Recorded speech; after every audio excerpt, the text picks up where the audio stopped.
Hey, welcome to Viking Preparedness. I'm Pastor Joe Fox. So last night about 9:30, I'm starting to go a little bit into la-la land. My wife came and woke me up and said, hey, you need to come out here. Our driveway is washing away. I thought she was exaggerating. So I came out and I looked at it, and you saw the quick little video I put up on YouTube last night. Let's go have a look, shall we? Wow. Okay, first of all, that's another thing. I read some of the comments on YouTube, and some of them, probably just because it's a little bit raw right now and personal, irritated me. Well, you need to dig ditches to divert runoff. Yeah, things I know. Done that with a backhoe. Overall, I got a lot of work to do. I'm looking at it, I'm going to show you in a minute, but you know, I think what I did worked pretty good. So here's the first thing I did. We'll just take it as we come.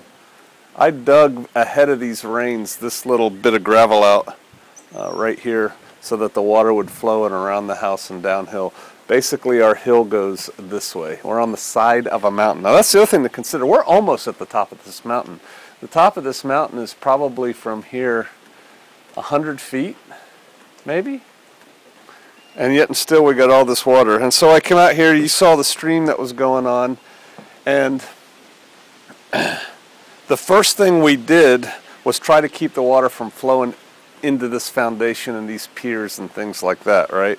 And so it was just pouring right through here. Can you see that? Yeah. Right through here and then towards me, towards the house. And so the first thing we did was get some firewood there and oh, no, that's not true. That was like the third thing we did. All right, over here. The first thing we did, oh my God. Wow, you'll get to see. I'm trying to grow lawn back here. You know, I mow it and weed it, and I was thinking the other day that I need to actually get a dump truck full of dirt and just spread like 3 inches of dirt on here. I'm glad I didn't do that. You can see my driveway is in my side yard now. The first thing we did was this right here. We had this old deer feeder. We laid it down. We backed it up with cinder bricks, concrete block, and it made the water go like that and away from the house. I banked dirt around the side of my house when I built it. Can you see that right there? And so water doesn't come up, but I didn't want it eroding the bank, and it was coming with some force. And so this little dealy bop right here diverted the flow. So that's the first thing we did. Then the next thing we did was try to keep it from washing our driveway away. Now let's understand a couple things. Can you see that little trickle right there? That's never there. Normal rains, heavy rains, summer rains, that's not there. We've only seen, we call it the waterfall, one other time besides, you know, in the last 24 hours, and that was during some horrific rains, and it wasn't nearly as bad as it was this time. That thing just doesn't exist. Water doesn't flow there. But we knew water flowed there, and so we have a pipe that comes underneath the ground and comes out right in here, black pipe.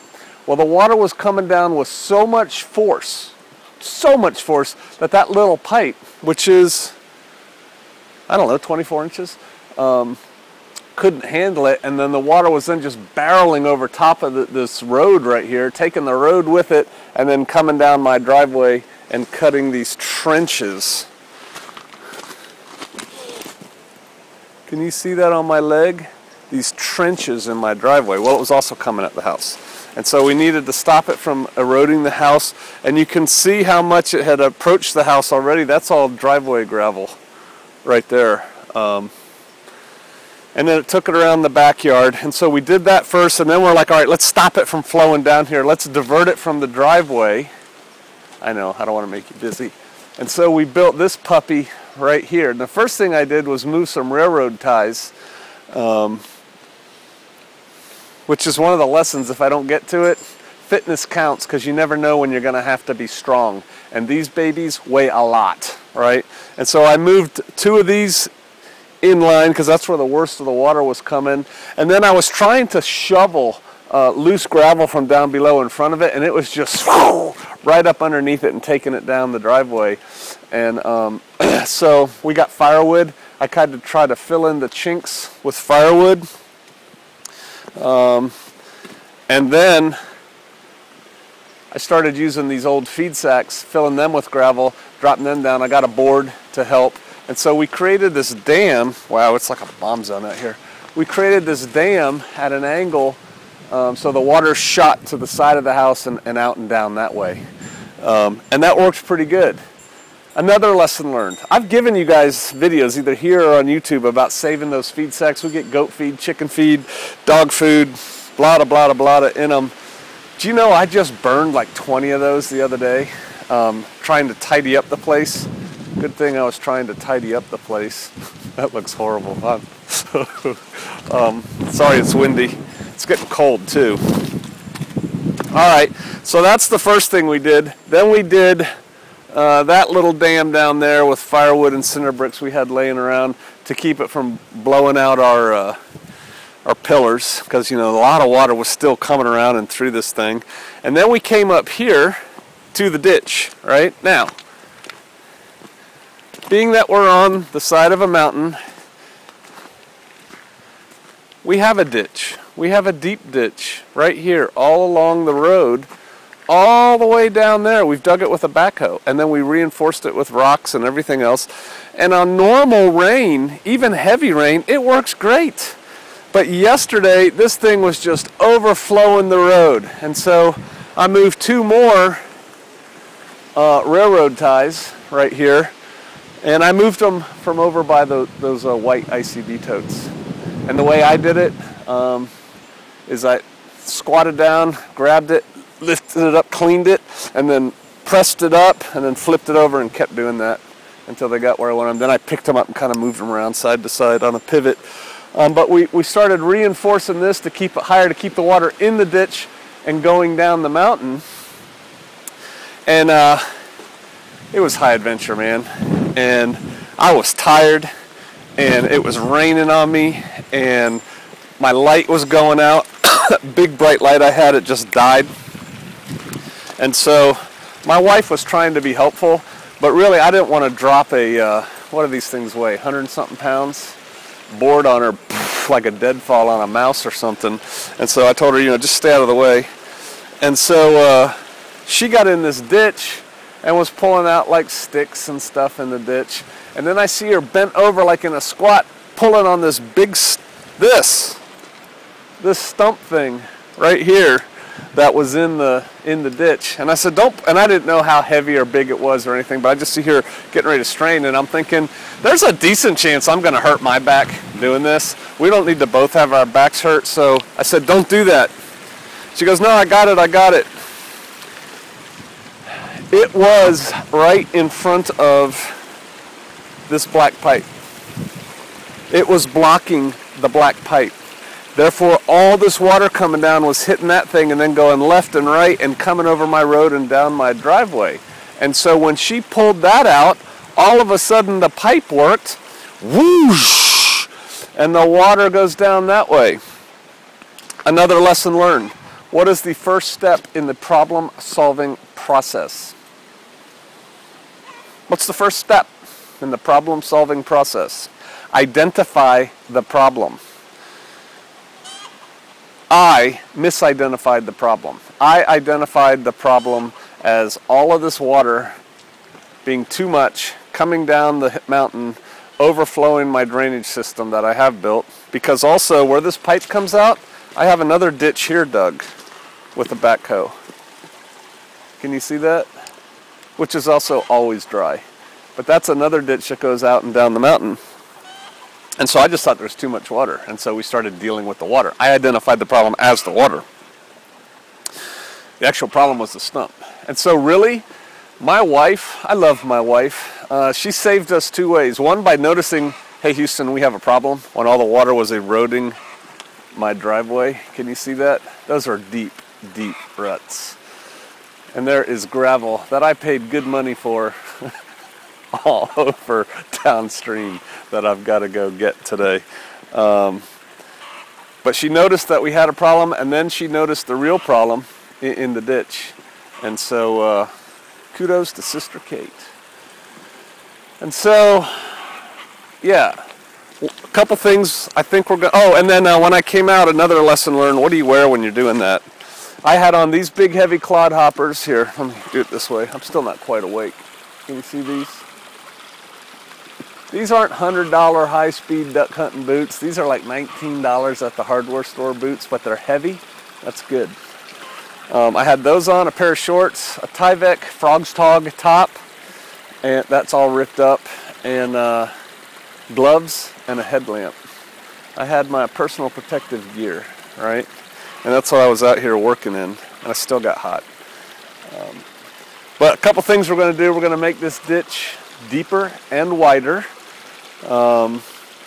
It also overflowed the road down there. If you can see the darkness coming across the road, that's where water's overflowing. It did that gently, so I'll just make that ditch deeper and wider there. Gonna have to get a backhoe for that. Oh, and I saw something in my backyard that I don't know what it was. I guess we're gonna start saving feed sacks again. I really could have used more yesterday. Wow, this makes me sad. Really, I wanted to turn this in the grass. Now I've got to get all this gravel out of here. I wanted like a little yard around my house for fire protection and just normal beauty. This ditch I've lined. It has like logs and some hugelkultur stuff kind of going on the side, and then above it, which you can't see right now because it's getting weeded. Wow, there I've got planting beds for wildflowers. Let's see, you can see here. I've got this, done that before, and it flows through, but it was also flowing. My dog is whining. It's also flowing right through here. A river ran past it. Let's go see. You can see how my house is up. I did all that work. I pushed it up against the foundation with a Bobcat that I rented. Glad I did. And then the gravel continues to flow. There was a river flowing here last night, and it flows out into Yon Woods, and I saw something white down there, so let's go see what it is. I don't know what it is. Discovery learning. I shot a bunch of videos yesterday when the rain was going that are just kind of like, I don't even know if I'm going to post them now. I'll probably post them later on. I'm almost out of power, and you can see right now we're not getting any solar power, so I don't know even when this one's going to come up, but I'll post this one first. So I was going to do a campground in here, little campground. Let's go see what we got. There's never water in here. It's dry. Wow, it made a channel. It cut this channel yesterday. This channel wasn't here, this low ground. Oh, that's just some kind of weird foam. Alright, so what I'm going to try and do today, I'm going to go drink another cup of coffee. And then I'm going to get doing some shovel work, because if I don't fill in those ruts, those deep, horrible ruts, even with a regular little rain, they'll get worse. It's got to be done right. And I'll probably be buying some more gravel, unfortunately, and I shudder to think of what the hill into Shofar Mountain looks like right now. But one day at a time, sweet Jesus. One day at a time. We made a last-minute run late Friday afternoon for groceries that we did not need in light of the world situation. Things that would extend our long-term food stores. I was going to do a video on that, but I got more work to do now. So we don't need to get out of here. You know, we could stay here forever. But I got work to do, and that's going to be a shovel and a wheelbarrow, and no, I won't film it. I'll be sweaty and dirty and nasty. So, lessons learned: identify the problem. The first problem, oh, that was nothing. People said, you ought to build a pond to hold that water. There, I have a pond. It's actually fuller now. Wow. My wife told me about this. I'll show you. This is our holding pond for the gray water system. It comes out here. We're growing cattails to kind of clean the water, and then it flows into the real pond. I must empty my holding pond of the gravel that flowed down in there. So one, identify the problem. Two, realize that sometimes you got to get up in the middle of the night and go deal with stuff, right? It's part of being an adult. You don't want to do it. It's cold. It's wet. You just had an adult beverage about a half hour ago. Nope. Get up and get on it there, buckwheat. And so that's what I did. 3, fitness is important because when you need to be strong, you need to be strong. If I had hurt my back lifting the first of, what did I do, 4 railroad ties and a whole bunch of cinder bricks. If I had hurt my back on the first one, you know, we'd be in trouble. So get fit, wear your proper protective equipment, personal protective equipment. You know, I had gloves on, I had heavy boots on, things like that. Yeah, and don't get frustrated when, you know, things happen. I just look at it, it's like the Father's way of showing me where we can improve some more things. And I'm going to have a good workout today.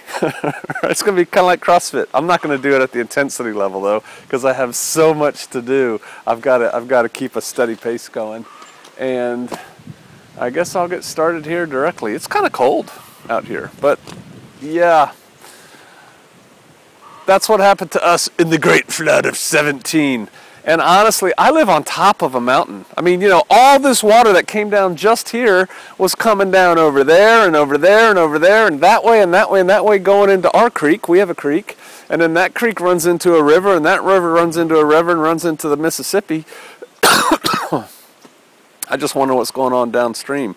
I do know that we're cut off from the 2 towns we're surrounded by. I know that they were cut off yesterday afternoon. The bridges were covered over with water. So really, we could get where we wanted to go, but it would take a long time going down lots of back trails and stuff. But we don't need to go anywhere, and I got stuff to do. All right, excuse me. I'll see you out there.